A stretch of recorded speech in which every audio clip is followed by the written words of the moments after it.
Pri meni v gosteh pa danes Damjan Lazar, predsednik Zveze za šport invalidov Slovenije, Slovenski paraolimpijski komite, ki končuje svoj drugi mandat. Kot predsednik je zvezo moderniziral.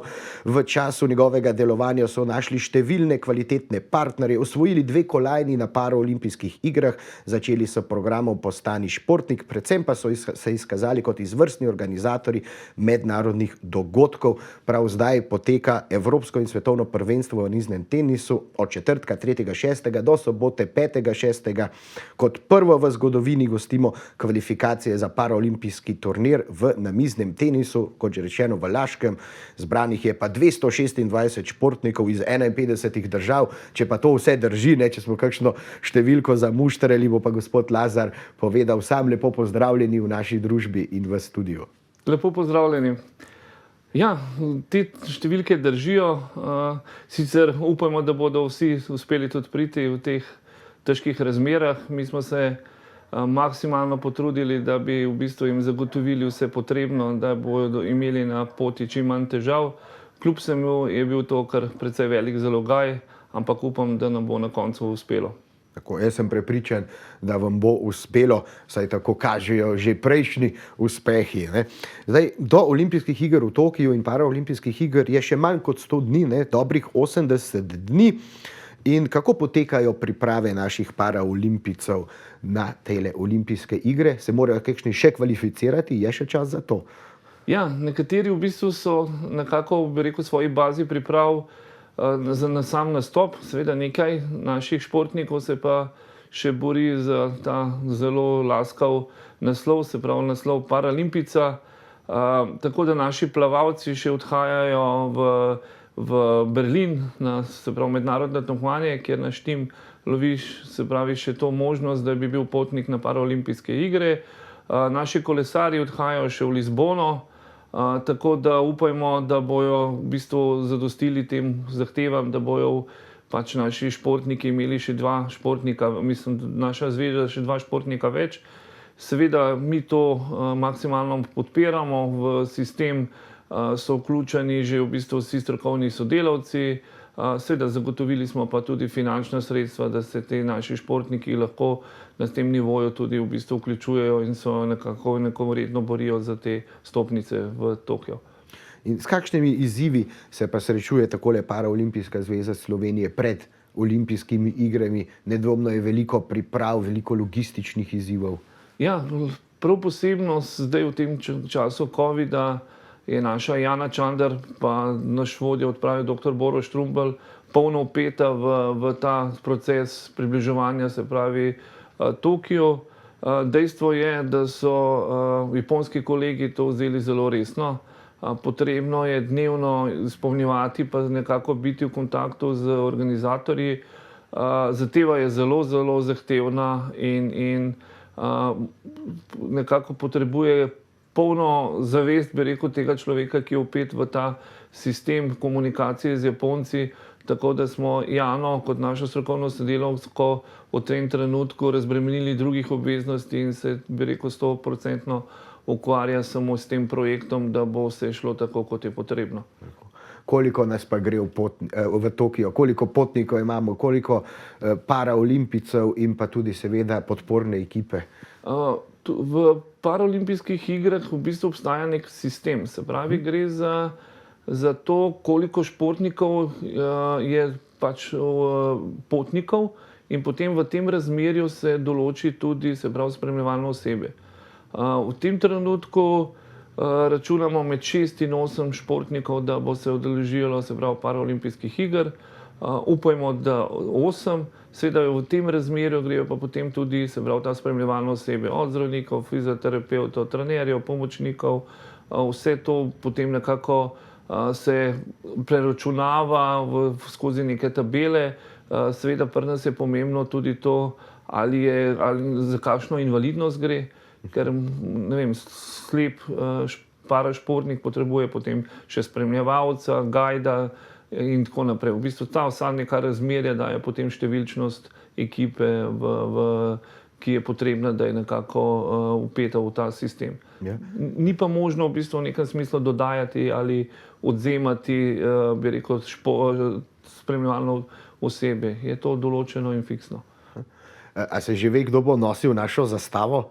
Če se čisto odkrit, ne vem, nismo še prišli tako daleč, zato ker si želimo, da bojo v bistvu vsi znani potniki in potem bo se nekako odločilo, kdo bo tisti, ki bo nosil zastavo. Kako pa je z mladimi parašportniki pri nas? Kako pridejo v vaše vrste? Kdaj se jih začne novačiti, navduševati za šport? Ja, to je ena od stvari, ki nekako je še vedno pri nas, bi rekel, neizdelana ali pa ne dovolj dobro bila planirana v preteklih letih. Mi smo v ta namen ustanovili program Postani športnik. Skupaj z Lidlom Slovenija smo nekako želeli spodbuditi mlade, da se vključujejo predvsem v lokalnem območju. Žal, bom rekel, del te zgodbe ali pa zamujene zgodbe je tudi skozi invalidske organizacije, ker niso uspele, bi rekel, na lokalnem nivoju razviti mrežo športa, se pravi enakopravnega vključevanja invalidov v sisteme športa. Čisto plastično, pride nek invalid, ne vem, v nekem lokalnem območju v klub in v tem klubu nimajo, bi rekel, prilagojenega vozička, če recimo to košarkovno vozičko, nimamo športne opreme in na nek način ta invalid nima kaj početi v tem športnem klubu. Lahko se zateče v invalidsko v bistvu društvo, ampak invalidska društva predvsem vodijo in imajo pod okriljem socialne programe in ne toliko športne. In z novim zakonom o športu seveda potrebuješ tudi strokovnega, se pravi usposobljenega strokovnega delavca v športu in seveda invalidske organizacije za svoje potrebe in v svojem segmentu tega nimajo in težko izvajajo potem te programe in nekako smo se našli v nekem ujetem sistemu, kateri nam ne omogoča nekako, bi rekel, enakopravnega vključevanja. Plus tega so, bi rekel, ne vem, nivoji ali pa ponderi na lokalnem nivoju za financiranje športa in veliko invalidov nekako visoko postavljeni. To pomeni, da je en od kriterijev tudi številčnost.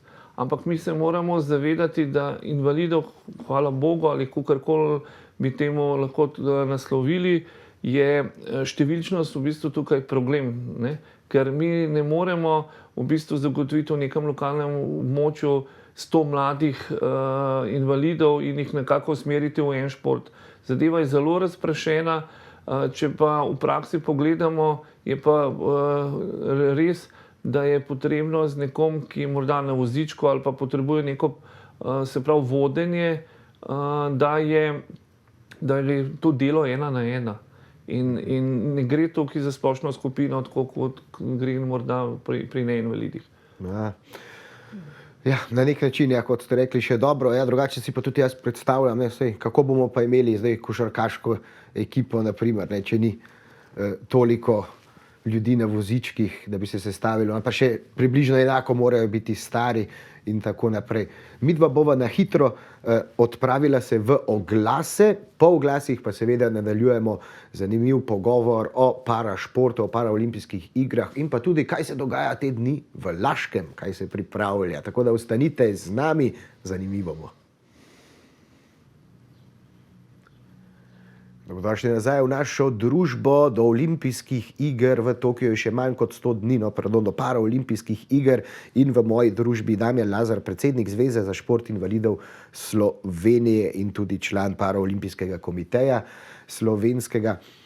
Teme sva že načenjala, nekaj časa še je, priprave so v polnem teku, tudi pri nas v Laškem poteka zdajle kvalifikacijsko tekmovanje v namiznem tenisu. Tam ste se tudi vi kalili, če se ne motim? Ja, tudi moja pot nekako se je začela v bistvu skozi namizni tenis in nekako kot igralec, nato trener in potem sem želel nekaj stvari spremeniti in sem kandidiral, se pravi, za predsednika paraolimpijskega komiteja. Zdaj nekako zaključujem drugi mandat, nekako čez 14 dni so volitve, Tako da, Boste kandidirali za tretjega? ja, sem kandidiral, tako da želim si še nekaj stvari nekako spremeniti ali dopolniti. Mislim, da imam še nekaj energije, upam, da tudi znanja, tako da nekaj izzivov je še pred menoj. Tako, ne. Pa tudi znanje morate dati naprej. Kaj ne. Ja, In zakaj je tako pomembno, da imamo olimpijske igre in paraolimpijske igre, ker zdaj so bile že za eno leto prestavljene, in kaj to vse daje ne samo gledalcem, ampak tudi športnikom, parašportnikom? Zakaj so te igre tako pomembne? predvsem so pomembne zato, ker je ta športni dogodek tako veličasten. Posvečenje športnikov, športnik je v prvem planu na tako velikem tekmovanju. Vse je pompozno, vse daje nekako težo, seveda tudi psihični pritisk na športnika, predvsem za tiste športnike, ki so nekako v samem vrhu. In mislim, da je to za njega zelo pomembno, ker v bistvu to je nek cilj, to je neka češnja na torti, skozi katerega se on v bistvu v nekem trenažnem procesu bori, išče smisel, išče v bistvu motivacijo. In takrat mu je nekako vse dano in vse je namenjeno njim. Dejstvo je tudi, da se na takih velikih športnih dogodkih potrjuje tudi statusne pravice športnikov invalidov in neinvalidov, in to jim v bistvu nekako tudi pozicionira na zemljevid kot olimpijci ali paraolimpijci, zavedno postanejo del te zgodbe. Tudi poimenujejo jih nekako tako paraolimpijci, olimpijci, in to ga spremlja ta športni v bistvu značaj celo življenje. Ja. Zdaj, poimenovanja sta pa dva, sem jaz videl. Ne, en je paralimpici, eden pa paraolimpijci. Zakaj in odkje ta razlika? Ja, to je v bistvu ena taka težava, ki se jo nismo mi niti želeli, če smo čisto iskreni. To je bila nekako ukaz, ali bom rekel direktiva strani IPC-ja, to je se pravi mednarodnega, naše krovne organizacije Paraolimpijskega komiteja, in so zahtevali, da iz svojega imena brišemo se pravi črko O, s tem namenom, da se nekako ta paraolimpijski duh loči od olimpijskega duha, in to smo žal morali v bistvu tudi narediti v Sloveniji. So deljena mnenja, tudi sam imam nekaj zadržkov glede tega, ampak žal smo to morali narediti po direktivi. Tako da je bolj prav, da rečem paraolimpijski zdaj. Tako je pravilno. Paraolimpijski. Luka, zapomni si tako. Si zapomnil. Kako pa lahko spremljamo vsa vaša tekmovanja? Zdaj bodo na primer kvalifikacije v Laškem, kot sva že menila, tekmovalci iz 51 držav, več kot 200 jih bo, to je nedvomno velik logistični zalogaj za vas, veliko priprav. Kako lahko pa tudi ljudje spremljajo vse dogajanje povezane z parašportom? Mi imamo v bistvu ta namen narejeno aplikacijo, se pravi Slovenija Open, se pravi lahko to aplikacijo se pravi nekako dobite dol z interneta, in na tej aplikaciji bodo vsi rezultati, bodo se pravi tudi video prenos. Žal pa ne smemo v teh časih nekako vabiti gledalcev. Želimo, glede na to, da je ta številčnost nas kar visoka, skupaj nas bo čez 480 v sistemu, se pravi organizacije in se pravi trenerjev, strokovnih sodelavcev, tako da smo v bistvu zagotovili kar se da maksimalno varnostne, nekako bi rekel COVID razmere. Ne, v tem trenutku si ne upamo odpirati to, se pravi za širšo javnost. Tudi te polovičke, bi rekel, ne bomo izkoristili možnosti, se pravi gledalcev, tako da poskušamo le izpeljati ta turnir. To je prvi turnir v zgodovini paranamiznega tenisa. Se pravi, nekaj leti smo imeli tukaj svetovno prvenstvo, 2017 evropsko prvenstvo, smo pa organizatorji. Želimo si nekako v novembru organizirati že 17. mednarodno tekmovanje, se pravi v paranamiznem tenisu. 16 smo jih že nekako pospravili pod streho, 17. je nekako namenjeno za november, ampak si želimo narediti to brez teh COVID razmer, ker je bila ta organizacija v bistvu ena najtežjih, ker smo jih do zdaj nekako izpeljali. No, vsi se nadejamo, da prihodnje leto ob takem času bo pa stanje normalizirano, ne, da bo vse po starem. Zdaj, veliko smo opazili, jumbo plakati, televizijski, zdaj ne bom jim rekel oglasi, ne, videi za kampanjo, nič mi ne manjka, ne, za kakšno kampanjo gre, to je v povezavi z Lidlom, če se ne motim, in kdo vse notri nastopa, zakaj je tako pomembna. Ja, mi v bistvu z Lidlom Slovenijo in še seveda z nekaj naših poslovnimi partnerji spreminjamo svet, ne. Poskušamo v bistvu javnost nekako obveščati in nekako obvestiti, da smo športniki, invalidi, čisto normalni ljudje, le na način, ki ga mogoče uporabljamo, ali pa športne rekvizite, ki uporabljamo, so malce drugačni od običajnih rekvizitov, ki jih uporablja širša populacija.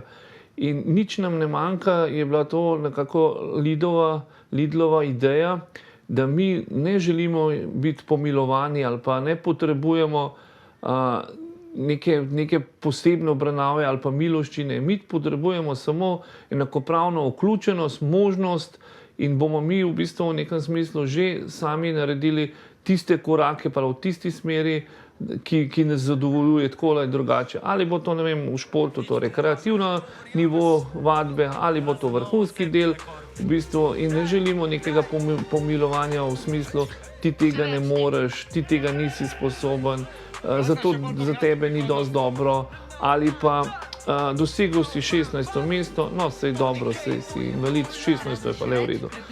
Želimo si biti tudi kritični, pričakovali smo medaljo, medalje niso osvojil, kaj vse je šlo narobe v sistemu trenažnega procesa, strokovnega kadra, da se temu nismo približali ali da se ta zgodba ni zaključila po naših nekakšnih predvidevanjih. Zdaj, kje pa vi vidite slovenski parašport čez 5-10 let, kaj se da tu še vse postoriti? Jaz sem slišal govorice, da naj bi v Ljubljani pa gradili športni objekt, ki bo poseben namenjen parašportnikom. Ja, v bistvu čaka nas še kar nekaj dela. Čaka nas v bistvu zelo v kratkem ustanovitev Nacionalne panožne športne zveze. Seveda naši upravljavci so invalidske organizacije. Mi smo že nekako z njimi bili v stiku in pogovoru, da bi nekako se izpolnila, bi rekel, zahteva Ministrstva za izobraževanje in šport, da mora tudi ta paradel športa ustanoviti Nacionalno panožno športno zvezo, v katero bi se vključevala vsa društva, ki bi izvajala programe športa na lokalnem nivoju. Se pravi, tudi na ta način bi nekako povezali to lokalno skupnost in jih nekako dalo večjo težo in podporo, da bi lahko tudi sredstva se počrpalo na lokalnem nivoju, ker tukaj smo zelo šibki, jih počrpamo zelo, zelo malo in šport v Sloveniji nekako temelji in se razvija skozi ta lokalna območja, parašport pa žal ne. Čaka nas seveda tudi nekaj izzivov znotraj svojega portela. Želimo si razviti ta postani športnik še bolj približati mladim, se pravi šport. V ta namen vsako leto organiziramo kemp v Laškem za mlade družine, kjer povabimo vse zainteresirane družine z otroci, ki bi se želeli mogoče v prihodnosti ukvarjati šport, in postane to ena taka družina skozi neko prijateljstvo in tudi združenje z našimi športniki pridejo v stik z temi športi, potem pa vidimo v prihodnosti, ali so v bistvu izrazili ali pa se je nekako, bi rekel, prijela ta želja, da bi se vključili v šport, in poskušamo potem jim nekako potiti in usmeriti v šport. Imenitno, ja. Stvari se morajo razvijati naprej. Seveda mi želimo tukaj na Ljubljana TV-ju in mislim, da tudi vsi naši gledalci čim večje uspehe zdajle v Tokiu, ne, veliko športnega duha, pa tudi v Laškem, da bo vse teklo kot po maslu. No, samo da ne bo res masla, pol lahko še kdo pade. Ja, hvala lepa za lepe želje. Mi smo se maksimalno potrudili, upam, da nam tudi uspe. Spremljamo pa lahko, smo rekli, prek aplikacije Ja, Slovenija Open. Slovenija Open, to se dobi na Google trgovini. Tako. Verjetno. No, tako da kar vsi v Google trgovino Slovenija Open, tam bodo vse informacije, linki do videov, tam lahko spremljate in če spremljate, tudi podpirate in dajte podpirati naše parašportnike. Damjan Lazar, predsednik Zveze za šport invalidov Slovenije in Paraolimpijski komite. Veliko uspehov še naprej. Jaz vam privoščim še 3. mandat, pa da se še kdaj srečava tule v studiu ali pa na terenu, ko bo to možno. Najlepša hvala za lepe želje. Tako, mi v oglase, po oglasih pa še zaključimo našo oddajo, zadnjo porcijo aktualnih novic, prometa, vremena, no pa še kaj se bomo pohecali in pokramljali. Ostanite z nami, se gledamo.